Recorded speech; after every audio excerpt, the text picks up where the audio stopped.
इस वीडियो को लाइक करें, हमारे चैनल को सब्सक्राइब कर बेल आइकन जरूर प्रेस करें। Subscribe now and press the bell icon. Never miss an update. और नीचे जो वो सब्सक्राइब का बटन है ना, उसको हिट करो, जल्दी से करो। सब्सक्राइब। इस वीडियो को लाइक करें, हमारे चैनल को सब्सक्राइब कर बेल आइकन जरूर प्रेस करें। Subscribe now and press the bell icon. Never miss an update. और नीचे जो वो सब्सक्राइब का बटन है ना, उसको हिट करो, जल्दी से करो। सब्सक्राइब। अस्सलामु अलैकुम वरहमतुल्लाहि वबरकातुहू। दोस्तों, मेरा नाम मोहम्मद सलीम आले बोटो, my YouTube channel Quran mastery. जैसा कि आपको मालूम है कि कल हमने तकरीर नंबर 11 नून साकिन और तनवीन के कवायद पढ़े थे, और उसके बाद आज हम पढ़ेंगे तकरीर नंबर 12 नून मीम साकिन के कवायद। जैसे नून साकिन और तनवीन के कवायद थे, इसी तरह मीम साकिन के भी कवायद हैं। तो आइए व्हाइट बोर्ड पर देखते हैं कि मीम साकिन के कवायद कितने हैं और कौन कौन से हैं। आज हमारे तख्ती का उन्वान है तख्ती नंबर 12 मीम साकिन के कायदे। मीम साकिन के कायदे कितने हैं? 3 हैं। मीम साकिन के कितने कायदे? 3 हैं। नंबर 1 इदगाम, नंबर 2 इख्फा, नंबर 3 इजहार। 3 कायदे हैं मीम साकिन के। ये मीम हो गई, ये साकिन हो गई। मीम के ऊपर जज़म आ गया तो मीम साकिन हो जाती है। इसी तरह मीम साकिन के कायदे कितने हैं? 3। नंबर 1 इदगाम, नंबर 2 इख्फा, नंबर 3 इजहार। सबसे पहले इदगाम की तारीफ, इदगाम की पहचान कैसे होगी? मीम साकिन और तनवीन के बाद, तनवीन नहीं है इसमें, खाली लिखेंगे मीम साकिन के बाद अगर मीम आ गई, दूसरी मीम आ गई, तो दोनों मीमों को एक करके गुणने के साथ पढ़ेंगे। इसका नाम होगा मीम साकिन का इदगाम। यानी मीम साकिन के इदगाम में एक हरफ है मीम। उसका मिसाल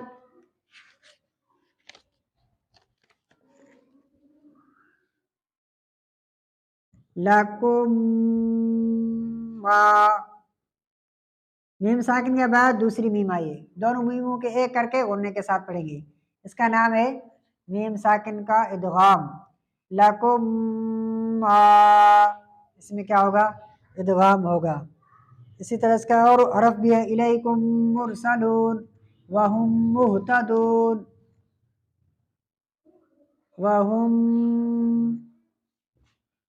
मुहतदून। मीम साकिन के बाद दूसरी मीम है, दोनों मीमों को एक करके गुणने के साथ पढ़ेंगे। और इसका जोड़ा किस तरह होगा?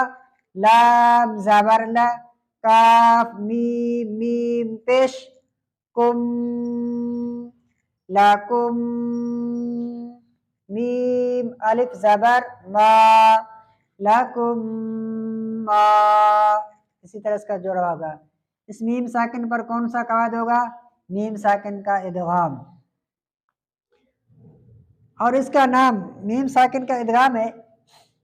इसको मीम साकिन का, इसका इदगाम दूसरा नून साकिन का भी इदगाम है, और ये मीम साकिन का इदगाम है। तो इसको, इन दोनों इदगामों को इसमें तमीज़ करने के लिए और तफरीक करने के लिए, पता चले कि ये मीम साकिन का इदगाम है, ये नून साकिन का, तो उसमें एक दूसरा हरफ बोलेंगे हम कि मीम साकिन की हमने मखरज कौन सी पढ़ी थी? मखरज नंबर 13 है बा मीम।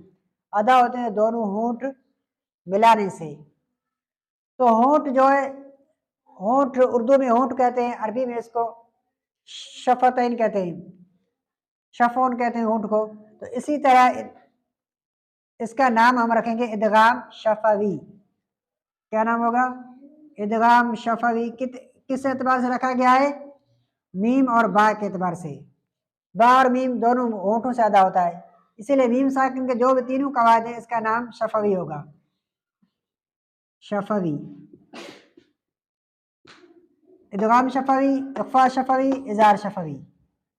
मीम साकिन के बाद अगर दूसरी मीम आई, ये मीम साकिन है, उसके बाद दूसरी मीम आई, तो दोनों मीमों को एक करके गुणने के साथ पढ़ेंगे। इसका नाम है इदगाम शफवी। इसके मिसाल आपने लिख लिए। इसी तरह और भी मिसाल कुरान मजीद में हो میم ساکن کے بعد اگر دوسری میم آگے تو وہاں پر غنہ بھی ہوگا اور اس کا نام ہوگا ادغام شفوی۔ اور دوسرا ہے میم ساکن کا قاعدہ اخفاء کا، اخفاء کا دوسرا قاعدہ ہے میم ساکن کے بعد اگر حرف با آیا، یہ میم ساکن ہے، میم ساکن کے بعد اگر حرف با آیا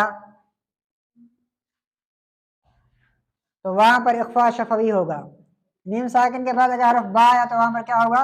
اخفاء شفوی ہوگا۔ اس کا مثال وَكَفَرْ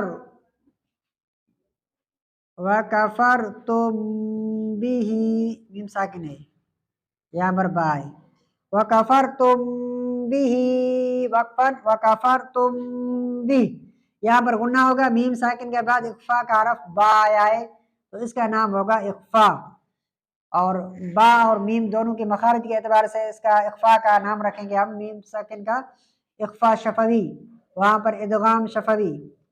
با اور میم دو حرف ہیں، با اور میم یہ دو حرف ہیں، ایک ہے ادغام کا، دوسرا اخفاء کا، یہ ہو گئے مثال اخفاء شفوی کے۔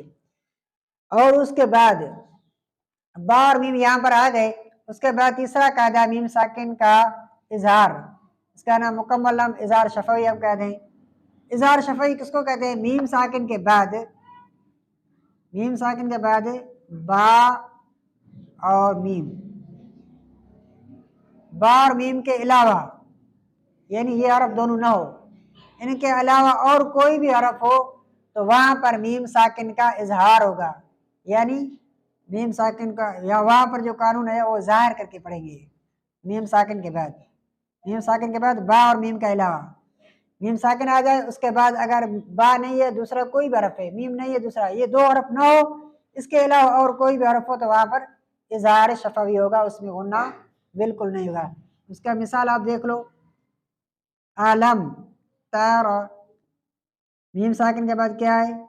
تا ہے، میم ساکن کے بعد اگر با ہوتا تو اخفاء شفوی ہوتا، میم ساکن کے بعد اگر میم ہوتا تو ادغام شفوی ہوتا۔ یہی ہے، باقی جتنے دو حروفوں کو نکالیں اور اس کے بعد جتنے بھی حروف آ جائیں، با کو نکالو تا سے لے کر یا تک، بیچ میں میم نکالو، باقی جو بھی حرف میم ساکن کے بعد آئے گا وہاں پر اظہار شفوی ہوگا میم ساکن کا۔ علم ترا ایک مثال یہ ہے، دوسرا اس کا مثال امری، میم ساکن کے بعد کیا ہے؟ را ہے۔ اسی طرح اور بھی مثالیں، امشاج، میم ساکن کے بعد شین ہے۔ اسی طرح لاہم، لاہم ذکرن، میم ساکن کے بعد ذال ہے۔ اسی طریقے سے جتنے بھی حرف آ جائیں تو وہاں پر میم ساکن کا اظہار ہوگا، اس کا نام کیا ہے؟ اظہار شفوی، ادغام شفوی، اخفاء شفوی، اظہار شفوی۔ آئی بات سمجھ میں؟ تو یہ آج کے کا ہمارے سبق تھا، میم ساکن کے قاعدے، تین قاعدے تھے، تین قاعدے ہم نے پڑھ لیے اور مثالوں کے ساتھ بھی۔ تو اس کے آپ بقیہ جو ہے قرآن مجید کے اندر آپ کہیں بھی دیکھ سکتے ہیں کہ اخفاء، اظہار، ادغام شفوی کس طرح ہوگا۔ تو سب سے پہلے ادغام کی تعریف، پھر اخفاء کی تعریف۔ ادغام کی تعریف، میم ساکن کے بعد با، میم ساکن کے بعد اگر دوسری میم آئی تو وہاں پر ادغام ہوگا، میم ساکن کے بعد اگر با آیا تو وہاں پر اخفاء ہوگا، میم ساکن کے بعد اگر با اور میم کے علاوہ کوئی اور حرف آ گیا تو وہاں پر اظہار ہوگا۔ یہ قاعدے، یہ ان کی تعریف ہے۔ اور اس کے بعد اظہار میں تو غنہ نہیں ہوتا، باقی قاعدوں میں غنہ ہوتا ہے۔ السلام علیکم ورحمۃ اللہ وبرکاتہ۔